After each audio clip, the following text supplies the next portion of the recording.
Thank you very much. Thank you. Yep. Awesome. Thanks. Good morning, everybody. I cannot tell you how excited I am to be here this morning. This whole relationship between this wonderful church family and Compassion began many years ago, and I was a part of it, and I'm just thrilled. My heart just soared when I saw your Compassion board. That it was wonderful to see, and that you're still working with the church in Uganda with water and stuff. God bless you all. Thank you. It's just wonderful, wonderful.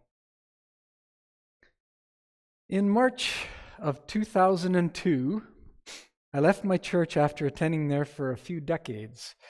It was a very difficult decision, but it quickly became obvious that it was indeed God's will. At that point in my life, I thought I was a good Christian, but I soon learned that I was nowhere near.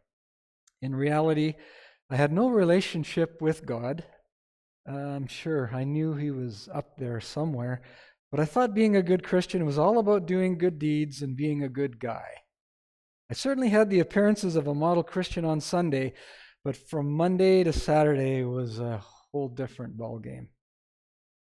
My Bible was collecting dust. I wasn't praying at all because I really didn't believe it was actually worth the effort. In fact, my passions were buying and trading hockey cards while consuming copious amounts of beer or whiskey with the boys and cheering on the Toronto Maple Leafs.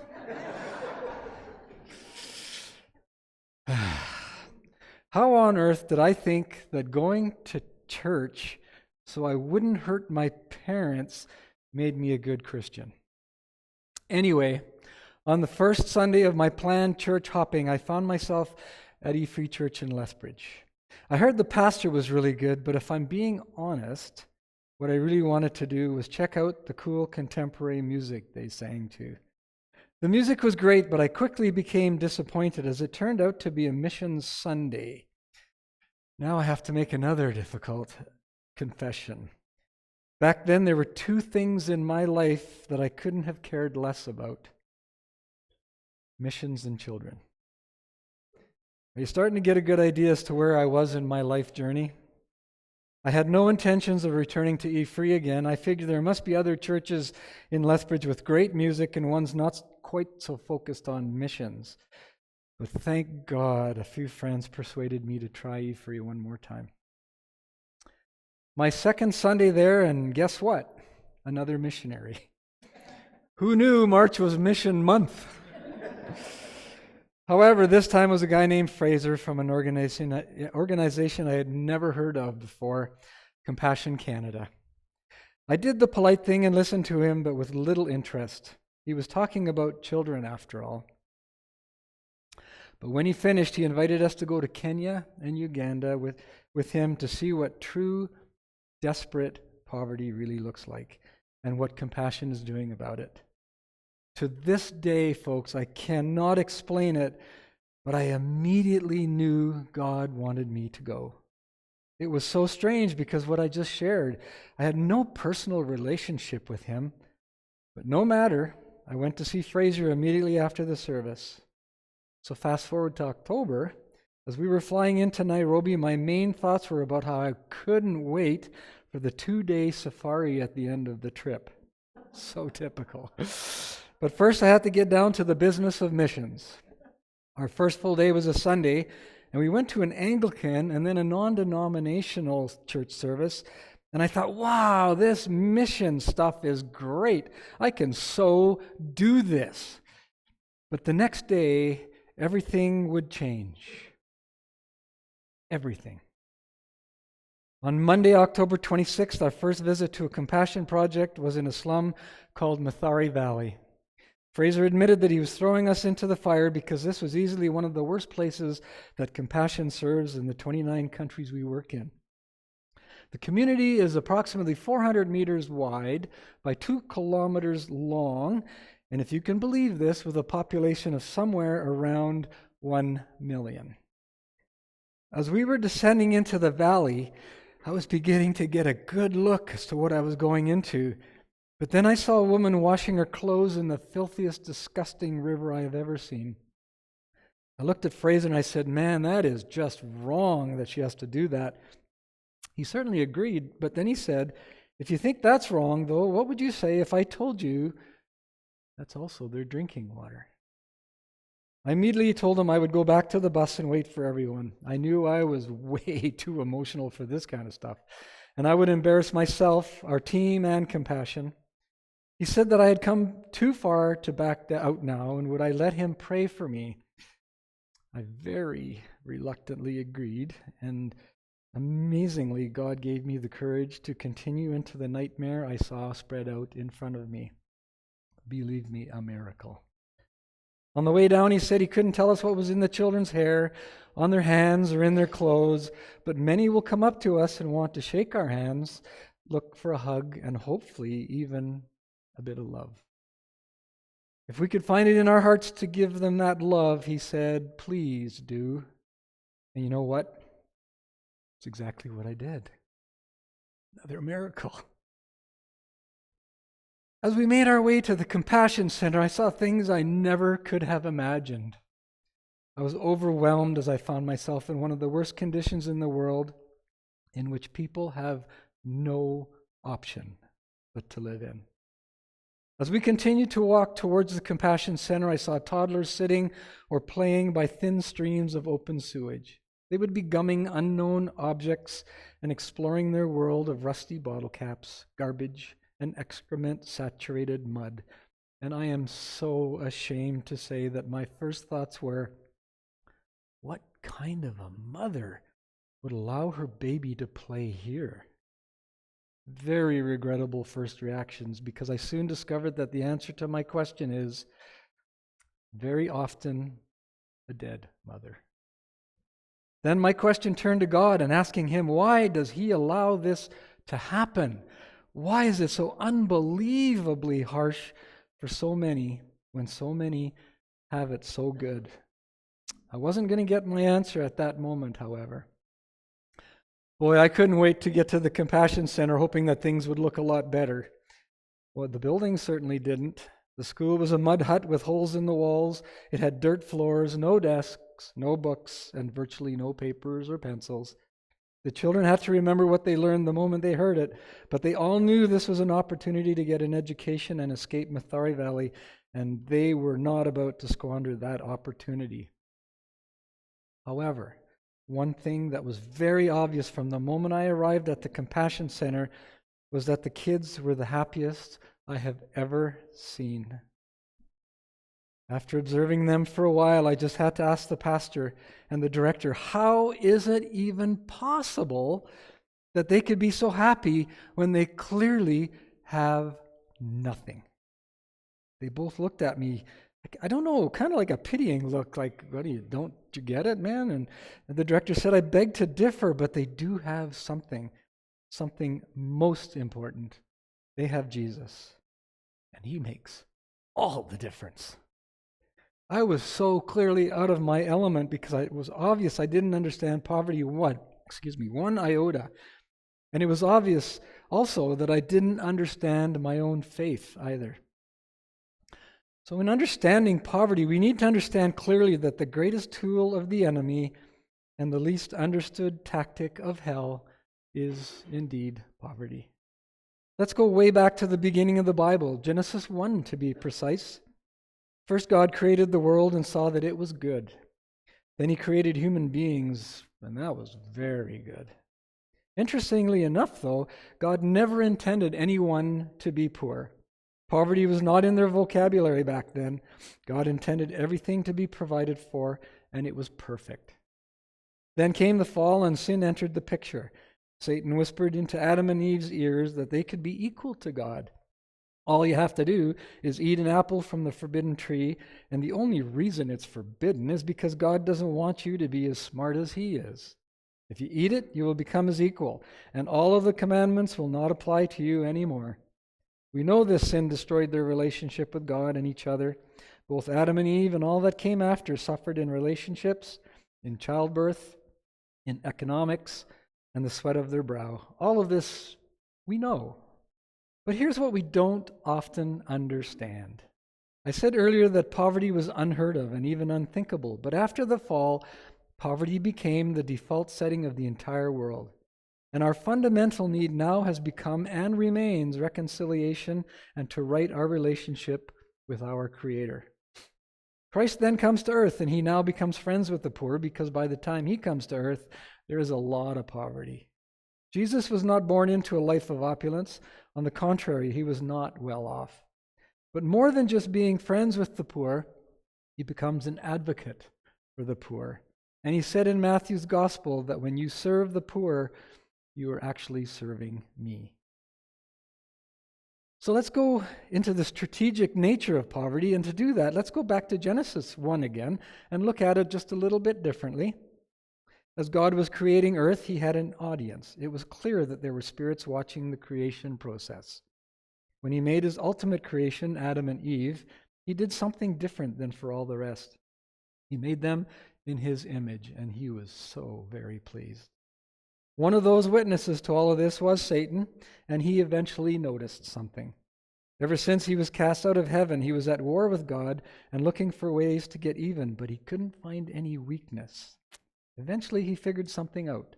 He saw that God loved those human beings more than anything else that he created, and his love was amazing.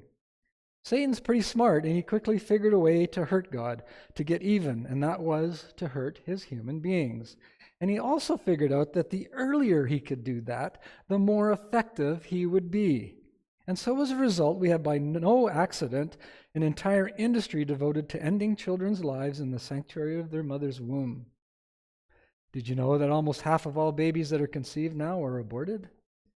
If perchance you beat the odds and survived abortion, then Satan enacts his second plan, and that is child neglect and painful abuse.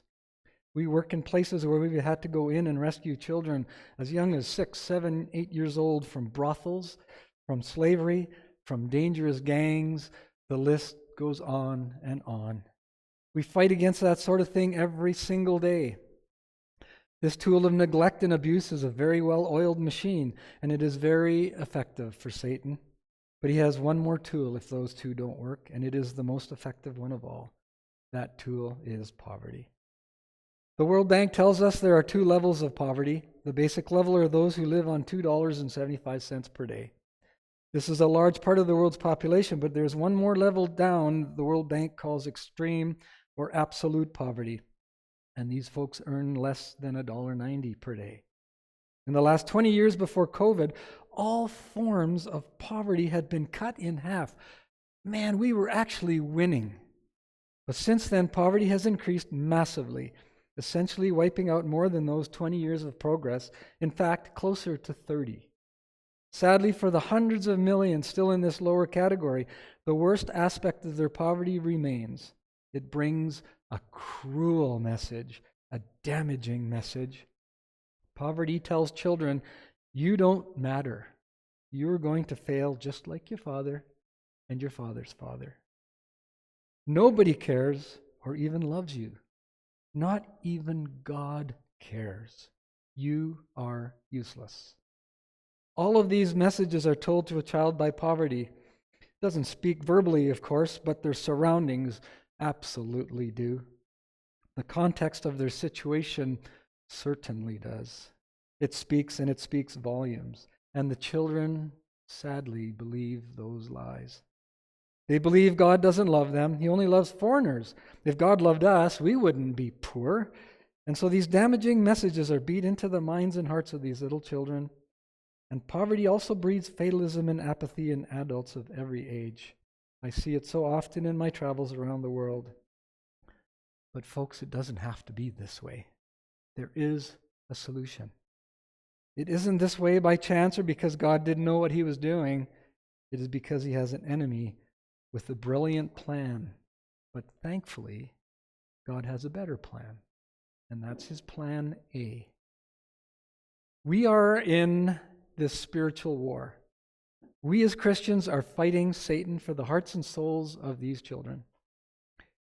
Satan is very subtle in his attacks on everyone. but especially children and even young adults in school and in college. If Satan can control children, he can control the war. It is reality that theological knowledge is developed in a child before age 14. What they believe at that age, they will most likely believe when they die, unless God somehow intervenes in their life. That is why Compassion's main focus is on children. But not only that, children are the church's greatest resources. The term missions that we use in church is so sterile, so fuzzy. We think of slideshows and sunsets and little trinkets from Africa. But in fact, we as Christians are engaged in this war, and it is not about programs. It's all about people. Jesus is all about people. And ministry to children is the front line of this war. If any one of you helps teach children in Sunday school or any children's ministry in any way, you need to know that you are actually on the front line. You are not strategic, you are strategic, not just filling time or babysitting. You are making a positive impact.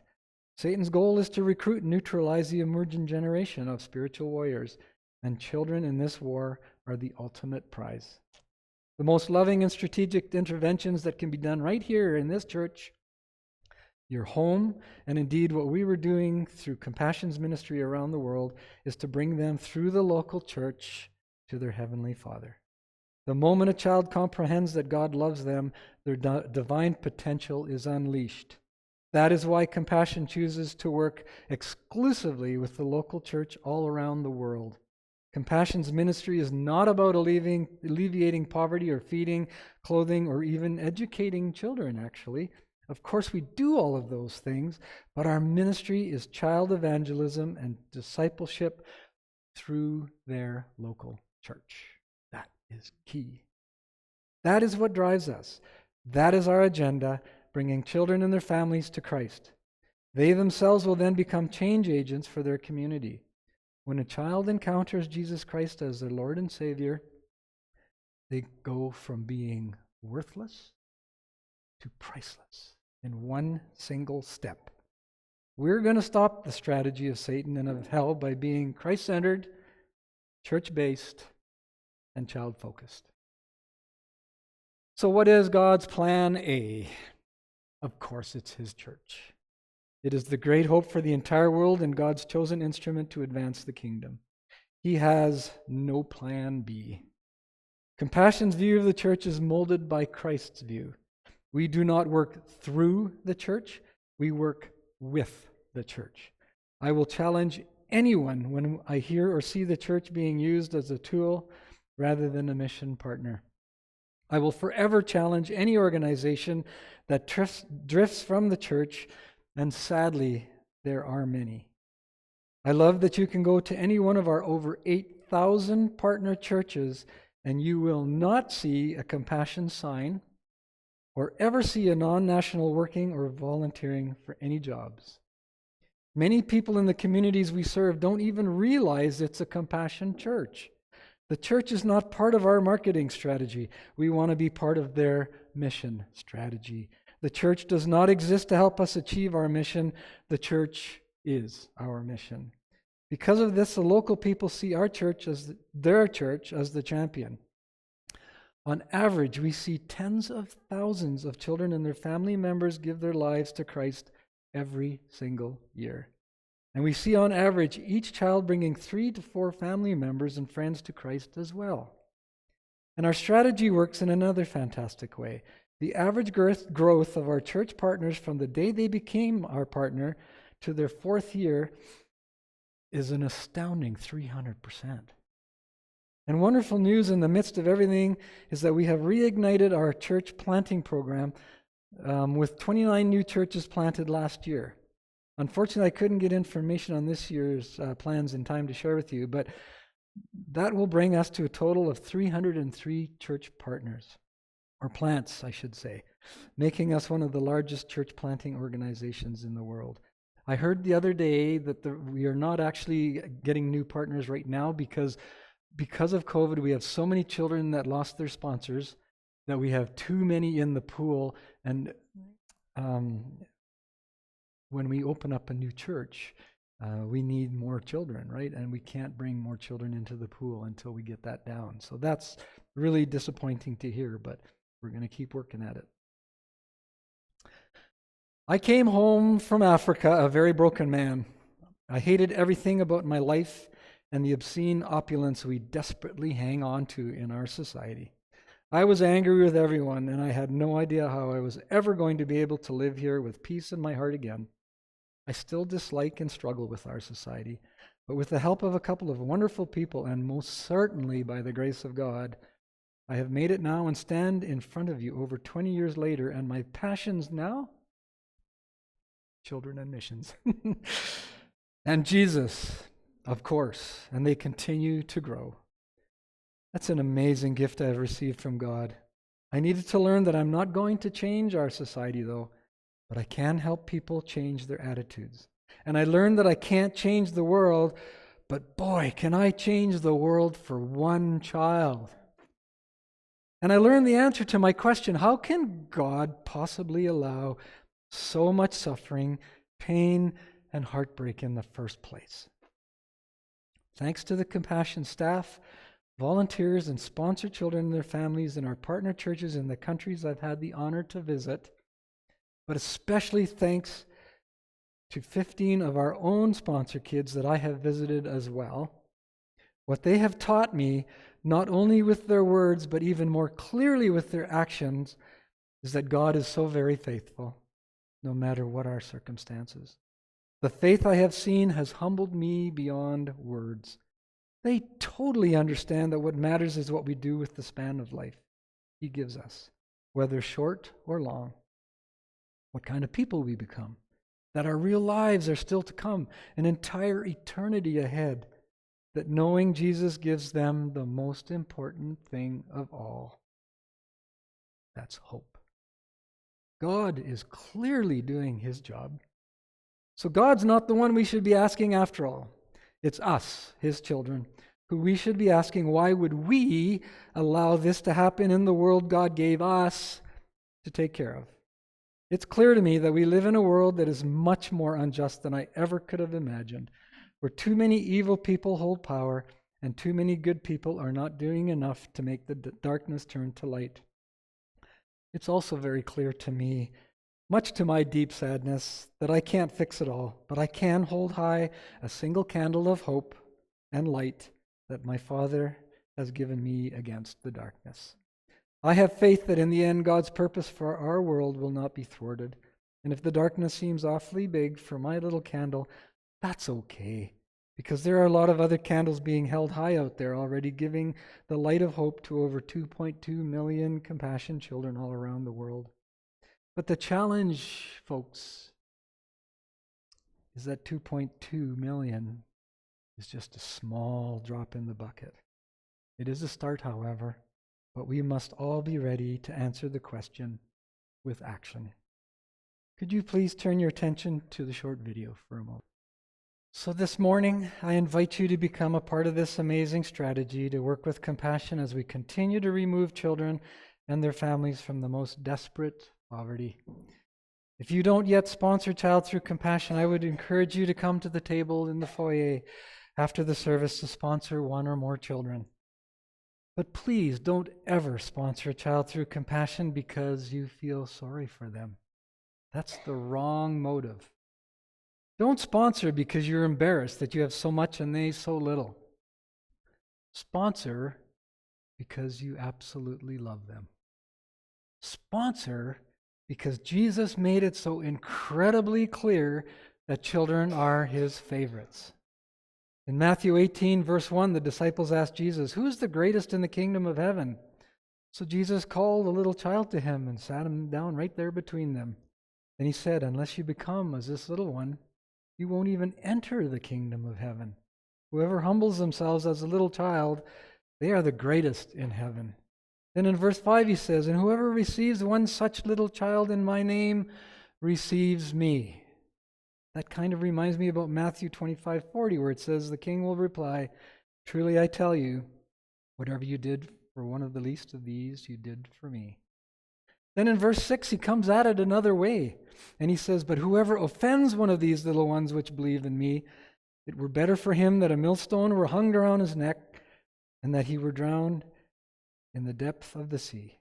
He is so serious about kids. Again in verse 10 he says, "Take heed that ye despise not one of these little ones.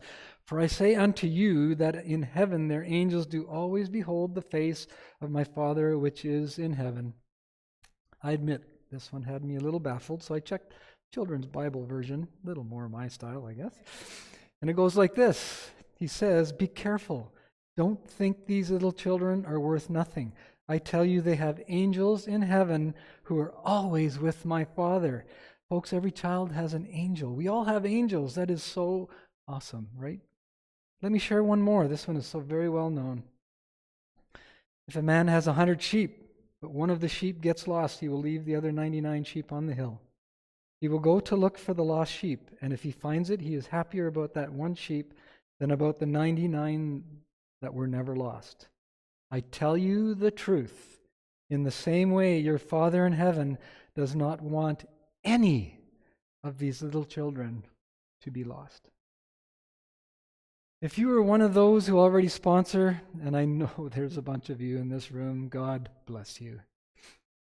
Please know that your sponsorship has never been more important, mainly due to the havoc COVID-19 created and is still creating. Would you consider another one this morning? Over 80% of the kids on the table are not yet Christian. You can write letters. In fact, I'd beg you to do that. Speak your faith into their lives. Simply tell them you love them, or share how proud you are of them, or tell them, "I'm praying for you." Before COVID, thousands of people visited their children, and you can do that again now, or do it virtually if you wish.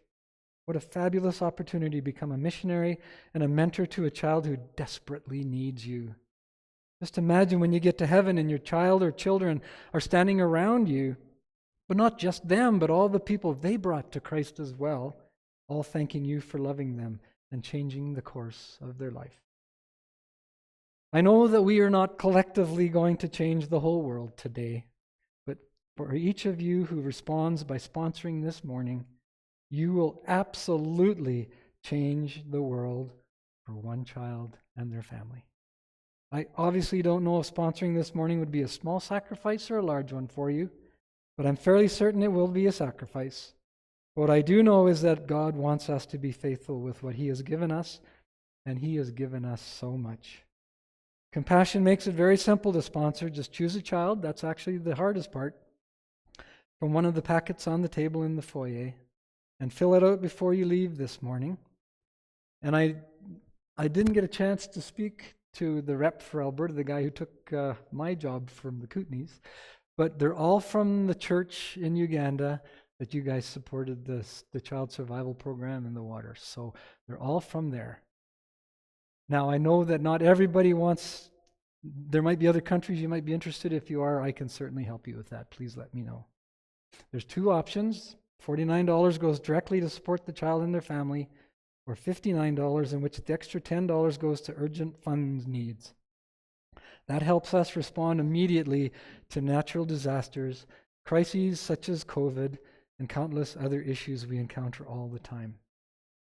Please join Compassion this morning as we continue to remove children and their families from the most desperate poverty, but also to help prevent them from being among the millions that have fallen back into that horrible, desperate poverty in the past 3-4 years.